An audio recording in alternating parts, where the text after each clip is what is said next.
Kalau ini saya mau share apa yang Tuhan ajarkan pada saya, saudara. Kalau saudara mau hidup di dalam hadirat Tuhan, belajar dulu menyadari. Katakan, menyadari. 1, 2, 3. Menyadari ada Tuhan. Itu dulu. Apa? Bagaimana yang pertama? Menyadari ada Tuhan. Kalau saudara nggak menyadari ada hadirat Tuhan, ya saudara nggak pernah ngerti, nggak pernah apa-apa, nggak ngalami, toh, betul nggak?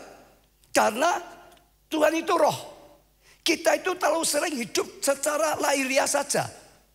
Kita itu jarang hidup dalam roh. Maka Paulus selalu berkata, belajar hidup dalam roh, dalam roh. Dalam roh, belajar hidup dalam roh, berdoa dalam roh, memuji dalam roh, ya senantiasa di dalam roh, belajar.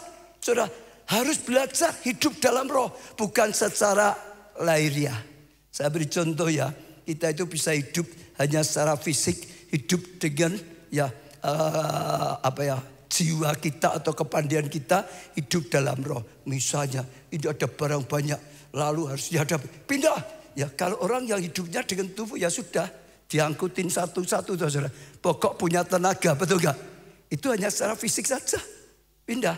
Tapi orang yang pandai enggak, cari mungkin alat atau apa untuk bisa mindahkan, betul saudara? Ada yang kreatif, caranya gimana? Ya supaya mengalirkan air, enggak usah dibawa sana, dipikul terus, kan pakai kepandaian, betul gak saudara? Ada orang gitu, beda-beda. Ada orang enggak mikir gitu, ya pokok ini gimana diangkut, tapi ada orang mikir. Tapi juga ada orang punya masalah, punya rencana, beda hidupnya dalam roh. Cari Tuhan. Tuhan, ini gimana? Apa kau kehendaki?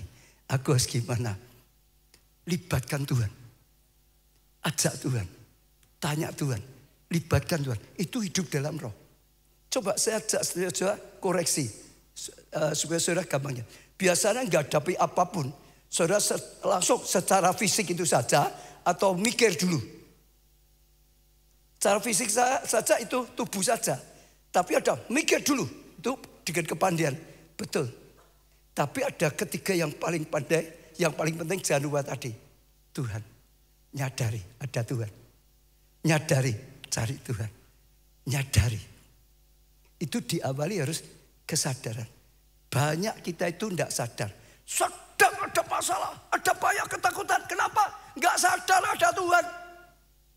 Sadarnya dengan sakitnya, sadarnya dengan masalahnya, enggak sadar ada Tuhan, maka ketakutan.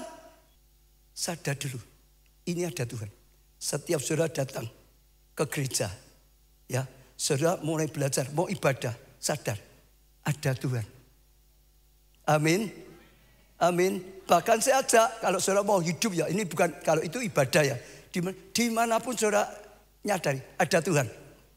Ada orang mau ngancap, ada Tuhan bersama aku. Lah gitu saudara. Betul enggak? Ada masalah besar, ada Tuhan. Aku enggak bisa, Tuhan bisa.